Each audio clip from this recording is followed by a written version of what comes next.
안녕하십니까. 오늘 본문 말씀 우리가 두 군데를 읽었는데요. 먼저 읽은 사도행전 말씀을 우리가 잠깐 떠올려 보면 이제 초대교회 성도들, 예루살렘 중심으로 모여 있던 이 초대교회 성도들이 오늘 본문 말씀에 보면 어찌된 일인지 공의 앞에 끌려가 있네요. 대제사장이 지금 신문하고 있습니다. 이 신문하는 내용을 가만히 들여다보니 28절, 우리가 이 이름으로 사람을 가르치지 말라고 몇 번 말했느냐?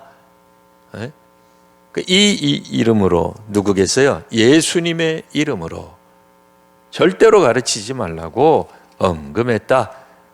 법제화했다. 강제했다. 알아듣게 설명했다. 그런데 너희들의 그 가르침의 내용이 뭐겠어요? 그 다음에 이제 이미 나와 있었죠. 30절, 31절에 나와 있는 말씀. 너희가 나무에 달아 죽인 예수를 우리 조상의 하나님이 살리셨다. 그래서 이스라엘에게 회개함과 죄사함 주시려고 그를 오른손으로 높이사 임금과 구주로, 유대인의 왕으로, 그리스도로, 메시아로 삼으셨다라고 증언하기 시작했다는 겁니다. 이 임금과 구주라고 하는 거 우리 곰곰이 기억을 되살려 보면 이거 지난주에 우리가 한번 다루었던 내용 같은데, 맞습니다. 이 당시 예수님이 십자가에 달리실 때에 그 십자가 아래에 있었던 사람들이 예수님을 조롱하면서 했던 중요한 두 가지 주제, 예수님에 대한 두 가지 도전이 있었다 그랬죠. 첫 번째가 내가 그리스도냐?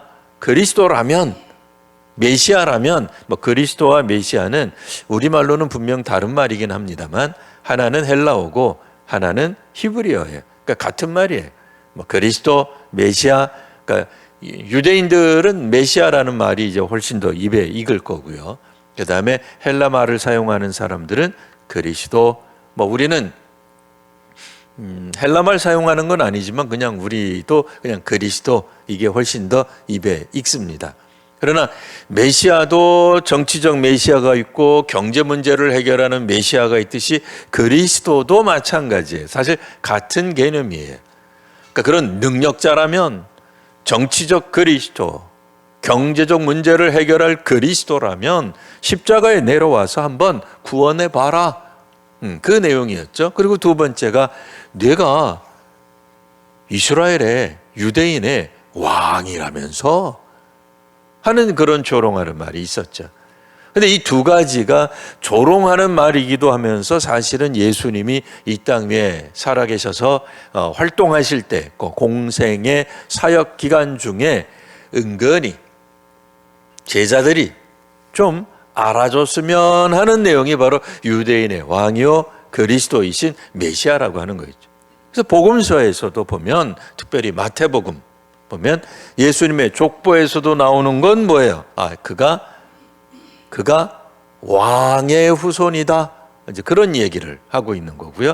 구약 성경에서 분명히 오시겠다고 한 메시아다. 이제 그런 내용이 나오죠. 실제로 동방 박사들이 찾아오면서 이야기하는 게 뭐예요? 여기 왕으로 태어나신 이가 어디 있느냐? 그거 묻는 거예요. 그래서 복음서 내용 자체에서도 유대인의 왕, 근데 이제 유대인을 뛰어넘죠, 사실은. 그러니까 단순히 이스라엘만의 왕이 아니요, 하나님의 백성 공동체 이 땅의 왕이 되시는, 지도자가 되시는, 통치자가 되시는 하나님 나라를 소개하는 분으로서의 왕 되시는 또 권세, 권위를 가지신 예수님, 그리고 또한 메시아로서 그리스도이신 이 주님을 이제 제자들이 분명히 알았다, 그 얘기입니다. 근데 한 가지 걸림돌이 있어요. 그게 뭐예요? 이 이야기를 하려고 하다 보면 필연적으로 나오는 이야기가 뭐겠어요? 예수님이 누군가에 의하여 죽게 되었다. 이 얘기를 안 할 수가 없어요. 왜냐하면 예수님은 부활하신 주님을 지금 증언하고 있기 때문에 그렇습니다. 그러니 오늘 말씀에도 나와 있는 것처럼 너희가 나무에 이렇게 나오죠. 왜 하필이면 나무에 달아 죽였느냐? 유대인들은 나무에 달아 죽인 것이 이거는 아주 못된 신성 모독을 한 죽어 마땅한 범죄인들, 하나님께 저주를 받아 죽은 이는 나무에서 죽는다, 이렇게 생각을 했거든요. 그래서 유대인들 입장에서는 예수는 그냥 죽어서는 안 돼. 참수형이 돼서는 안 돼. 네. 그러니까 반드시 그때 당시에 나무에서 죽을 수 있는 형벌을 찾을 수밖에 없었죠. 왜요? 그래야 그들의 율법을 만족하기 때문에 그래요. 그래야 예수님이 신성모독대로 죽었다고 그들이 공언한, 그들이 동원한, 혹은 그들이 만들어낸 그 가짜 뉴스에 예수님이 적합하게, 딱 적당하게, 딱 그 값을 치르고 돌아가신 사람까지, 사실은 이제 형벌이죠. 예.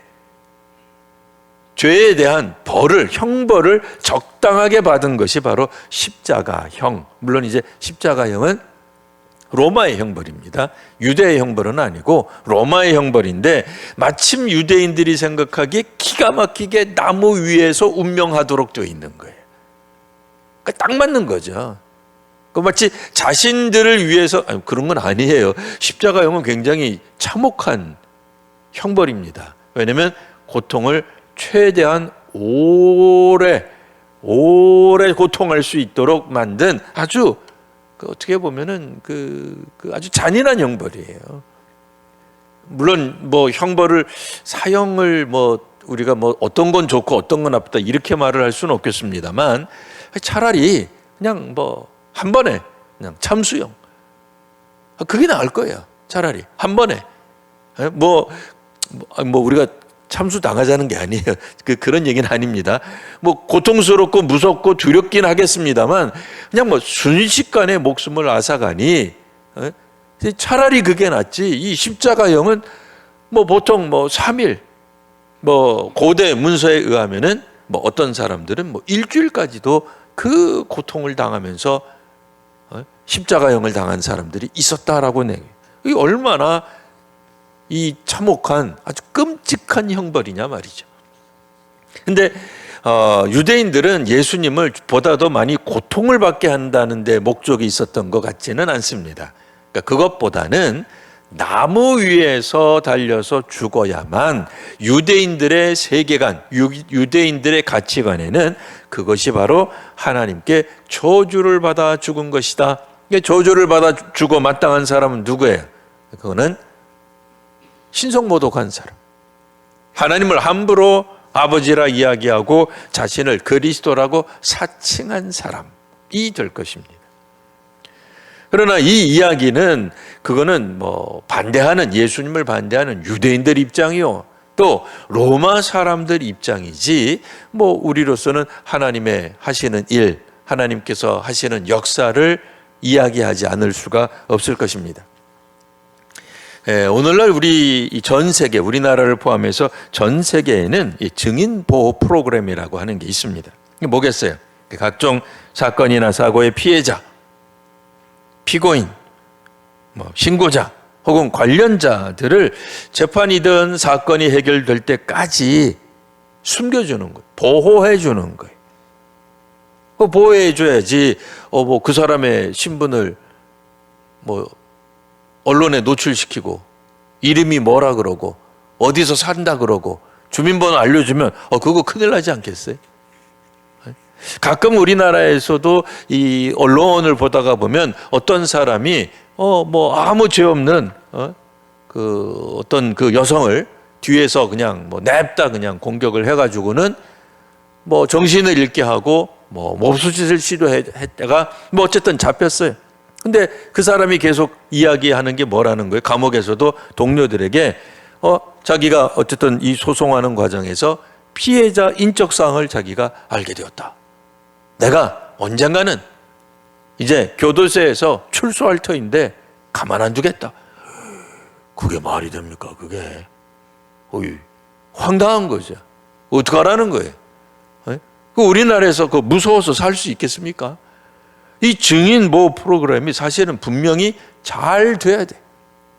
피해자를 정말 우리는 온전히 잘 보호할 수 있어야 돼.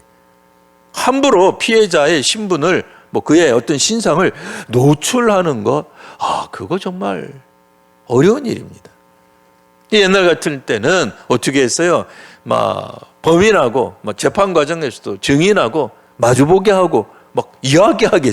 세상에. 지금은 그래도 가려져요. 그리고 증인이 무서워하면 저 재판받는 사람 없게 하든지 없을 때 나오든지 그렇게 하지. 그리고 혹여라도 저 재판장에 앉아있는 사람들 중에는 이 증인 편만 있는 게 아니잖아요. 범죄자 편에 속해 있는 사람들도 와 앉아있을 거 아니에요. 그래서 철저하게 가림막을 하거나 보호를 하면서 해주는, 그리고 꼭 그것뿐 재판 과정에서뿐이 아니라 평생이나 혹은 물질적 위협, 생명의 위협으로부터 신변을 보호하는 그런 제도가 증인 보호 프로그램이에요. 우리나라는 그렇게 아주 월등하게 잘하는 것 같지는 않아요. 못한다는 건 아닙니다. 또 어떤 몇몇 나라들에 비해서는 분명 우리가 잘하지만, 이런 이제 프로그램들은 아무래도 미국이나 유럽 쪽에서 먼저 이제 개발이 되어서 그쪽이 조금 더 우리 동양권보다는 조금 더 잘 하는 것 같아요.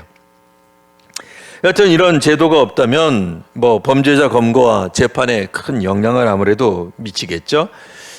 여하튼 시행은 하는데 많은 나라에서 그다지 이렇게 실효성은 별로 없다고는 합니다. 자, 그러면 우리들 생각에도 이 전도라고 하는 게 뭐예요? 어떻게 보면은 우리도 내부 고발 비슷한 걸 하는 거예요. 이 유대인들이 예수님을 죽였습니다. 이 고발을 했더니만 어떻게 됐어요? 대번에 그냥 잡혔네요. 좀 주님이 좀 천사들 보내가지고 우리를 좀 보호를 해주시고 우리를 좀 막아주시고 이러면 좋겠는데 우리 주님은 우리의 증인들을 보호해 주시기는커녕 웬걸 우리로 하여금 큰 위험에 노출되게 만드세요. 자, 그럼에도 주의 제자들은 어떻게 하고 있어요? 증언하고 있습니다. 우리는 사실 이 전도한다라고 하는 것, 물론 기쁜 마음으로 즐거운 마음으로 전도합니다만, 전도가 사실은 굉장히 어떤 측면에서 보면 위험해요. 뭐가 위험하냐? 우리가 생각한데 적대하는 사람, 대적자들 입장에서는 굉장히 불쾌한 이야기로 들린단 말이에요. 오늘 사도행전에 그 내용이 아주 적나라하게 드러나고 있어요. 너희가 너희 가르침을 예루살렘에 가득하게 하니, 가득하게 전파하고 온 동네만 돌아다니면서 다 이야기한 것 같은데, 그러면 이 사람의 피를 우리에게로 돌리고자 하는 것 아니냐? 결국 예수의 죽음에 대한 책임을 우리 보고 지라는 거냐? 우리가 그렇게 못된 사람이냐? 우리도 알고 보면 유대 종교 지도자들인데, 정치 지도자들인데 다 이거는 우리에게 모든 것을 돌리려고 하는 것 아니냐? 반대하는 사람이 있죠. 기분 나쁜 사람들이 있습니다. 그 상대적인 거죠. 전도도 마찬가지입니다.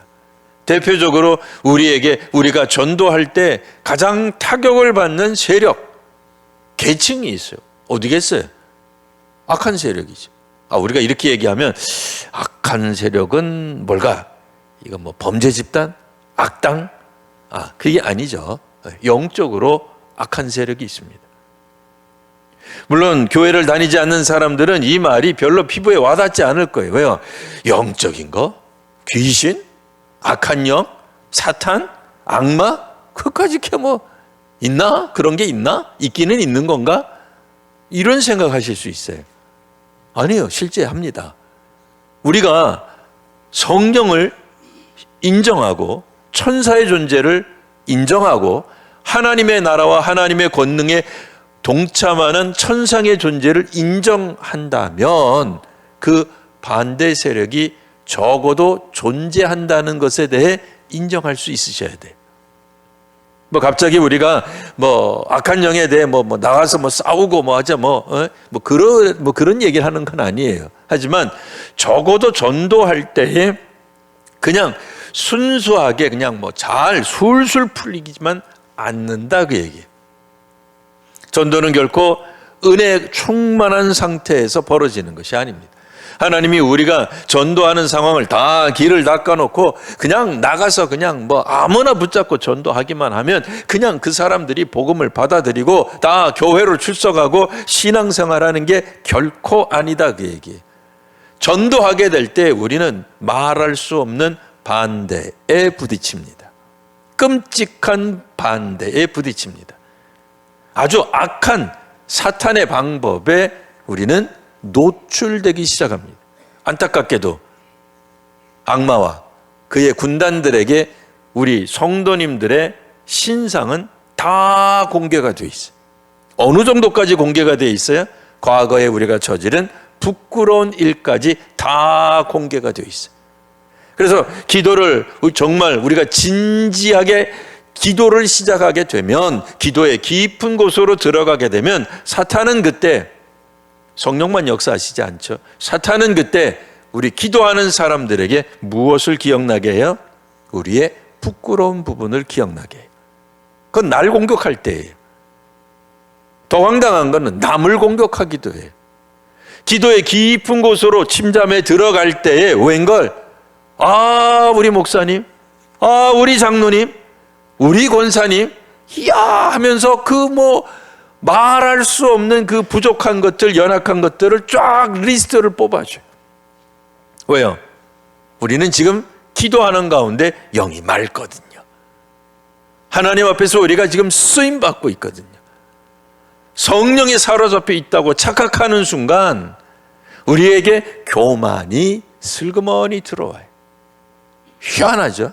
그러면서 우리는 교회를 살리기 위해 이와 같은 것들은 삭제하고 제거해야 된다라고 갑자기 우리를 만들어버려요. 근데 그게 누가 가르쳐 주는 거예요? 성령께서요? 그럴 리가 있겠습니까? 하나님께서요? 그럴 리가 있겠습니까? 사탄이 우리에게 그와 같은 마음을 심어주는 거예요.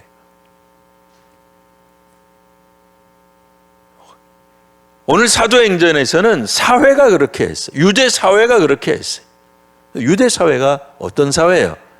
다른 관점에서, 보다 넓은 관점에서 보면 신앙 공동체입니다. 물론 우리 그리스도인들이 볼 때는 열악하고 형편없고 무지하고 못되고 아직 수준도 안 되는 그런 영적 공동체죠. 아니 구약도 아는 사람들이 예수님을 그렇게 매몰차게 반대를 해? 그리고도 당신들이 구약의 하나님의 백성이라고 말할 수 있어? 라고 손가락질 할지 몰라도 다시 한번 넓은 관점에서 보세요. 그들은 신앙 공동체입니다. 하나님의 백성이요, 적어도 남자들은 다는 아니어도 상당수 할례를 받은 사람들이, 우리로 말하면 세례받은 사람들이, 사두개인 바리새인들 뭐하는 사람들이 율법학자예요, 성경학자예요, 교회학교 선생님이요, 구역장이요, 또 우리식으로 말하면 성경 프로그램 1단계에서 10단계까지 다 공부한 사람이요, 신학대학까지 졸업한 사람들이. 그런데 그 사람들이 지금 뭘 하고 있어요? 하나님께서 하신 일에 대해 사도들이 증언하는 것을 도리어 회방하고 있습니다. 그걸 왜 내 책임으로, 우리 책임으로 돌립니까? 희한하죠. 자, 그때 뭐라고 이야기를 합니까? 29절 먼저 보시면, 우리는 사람보다 하나님께 순종하는 것이 마땅합니다. 그러나 하나님께 순종해서 지금 나타난 결과는 뭐예요? 핍박이에요. 감옥에서 지금 고통받고 있고 신문당하고 있는 거예요. 이렇게까지 초대교회 성도들이 예루살렘으로 중심으로 사도들과 또한 성령 충만을 경험한 이 믿음의 사람들이 이렇게 하는 이유는 32절, 우리는 이 일의 증인입니다. 증인이란 무엇입니까? 목격자라는 거예요. 내가 봤어요. 근데 이거를 숨기지 않는 겁니다. 근데 이 증인 보호 프로그램이 잘 작동되면 우리가 한번 증언해놓고 탁 숨으면 좋겠는데, 이게 웬걸 온 동네 막내에 우리들의 그냥 신상이 다 공개가 되는 거예요. 회사에서 일을 하고 뭐 경쟁업체랑 만나고 뭐 바이어랑 만나고 고객들하고 만나는데 다 아는 거예요. 저 사람은 어느 교회 장로다. 다 아는 거예요. 그러니 이거 싸우자니 저 사람이 내가 지금 교회 장로인 걸 아는데 이걸 싸워야 되나 말아야 되나. 다른 때 같았으면 그냥 숫자 욕부터 시작해가지고 뭐 잔뜩 하고 싶은데 이게 할 수가 있나? 지난번에 괜히 신우에 한번 나가가지고 그냥 나 어느 교회 집사다 괜히 그 얘기 했어. 그냥 하지 말걸.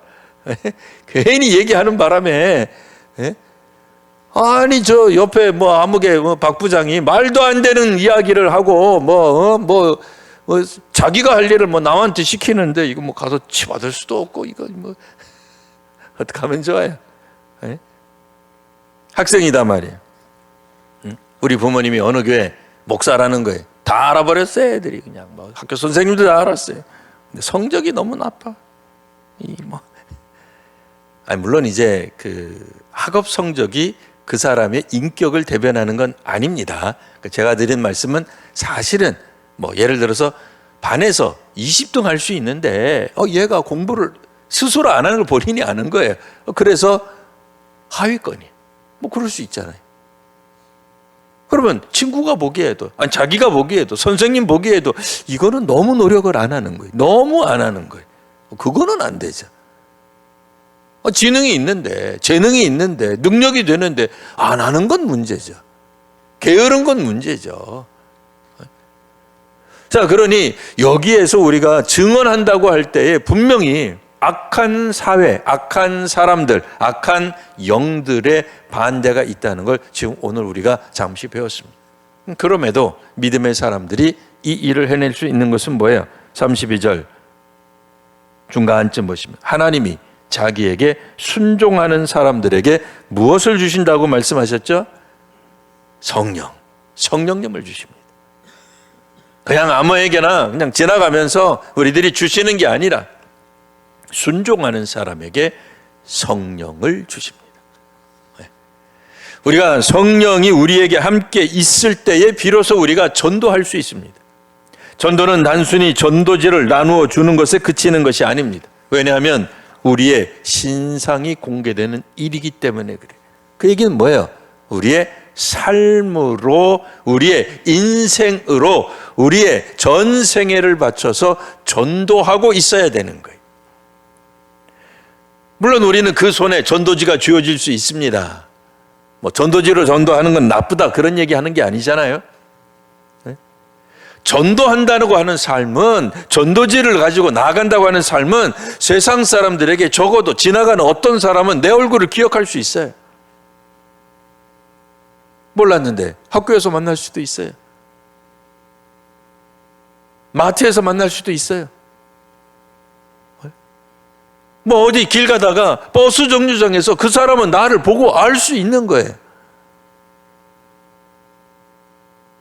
전도하는 삶은 성령께서 함께 하셔야 돼요. 그래야 온갖 어떤 그런 방해, 회방으로부터 우리가 굴하지 아니하고 복음을 증언할 수 있게 되는 것입니다. 요한계시록에도 나와 있는 말씀은 바로 그것이죠. 요한은 무엇이라 얘기합니까?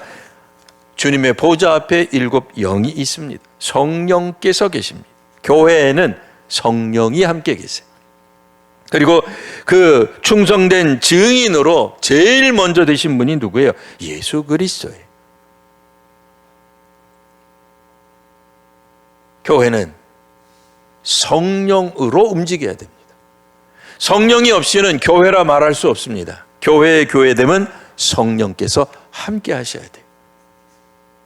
성령은 누구에게 임하신다고요? 순종하는 사람에게 하나님께서 성령을 주십니다. 그리고 증인으로서의 첫 번째 증인은 예수님이, 그리고 나서 우리들도 거기에 포함되는 것이죠. 자, 오늘 우리는 정말 우리의 일평생을 다하여서 전도해야 할 것입니다. 전도야말로 우리 교회를 교회되게 하는 중요한 사명이요. 또한 우리가 하나님께로부터 소명받은 그 목표, 목적이라 할 수 있습니다. 다른 사람이 하는 게 아닙니다. 교회가 하는 겁니다. 교회는 전도사를 교회라고 하는 게 아니에요. 목사가 교회가 아니에요. 우리 각자 한 사람 한 사람 모든 성도들이 교회입니다. 그러니 오늘 우리 교회는 정말로 전도하고 있으셔야 돼요. 불꽃이 타오름으로 존재함 같이 교회는 선교함으로 존재하는 겁니다. 신금호 교회가 아니고요. 신금호 교회가 자기 자신이라고 믿으시기 바랍니다. 신금호 교회가 우리 성도님들이 꼭 우리 교회 성도가 아니어도 교회는 선교하고 있을 때 비로소 교회다움을 가질 수 있습니다. 교회로 교회되게 하는 것은 그 불쏘시개 있잖아요. 불태우는 것. 그건 성령이에요. 성령이 함께 하시면 교회는 절대로 망하지 않습니다. 여러분에게 지금 성령님이 계십니까? 전도하게 하십니까? 물론 우리 일평생에 안타깝지만 단 한 명도, 우리 살아있는 동안에 단 한 명도 열매를 맺지 못할 수도 있어요. 그건 안 해서가 아니라 열심히 했는데도 못할 수 있어요. 중동 지역, 북한에서, 핍박하는 지역에서 전도하기가 쉽지 않겠죠. 앞으로 가면 갈수록 우리 한국 땅에서도 전도하기가 쉽지 않겠죠. 하지만 중요한 것은 무엇입니까? 내가 지금 전도하고 있는 교회인가? 그걸 잘 살펴보세요. 물론 열매 있으면 감사할 일입니다. 행복할 일이요. 또한 하나님께 찬양할 일입니다. 하지만 열매가 없다고 포기하실 일이 아닙니다. 그리고 다른 사람이 열매가 없다고 비난하거나 힐난하거나 조롱할 일이 아닙니다. 중요한 것은 우리가 끝까지 전도하고 있는가 하고 있는 거예요. 그 교회가 살아있는 교회예요. 교회는 재정으로 부흥하는 것이 아닙니다. 사람 수로 부흥하는 것이 아닙니다. 성령이 함께 하셔서 전도하고 있을 때 그 교회가 비로소 살아있는 교회가 되는 줄 믿습니다. 살아있는 성도, 살아 움직이는 성도, 우리의 이 땅에서 생명이 다하는 그날까지 증인으로 살아가는, 하나님께 순종하여 성령님이 동행하는 귀한 우리 성도님들, 또 우리 교회 되시기를 바랍니다.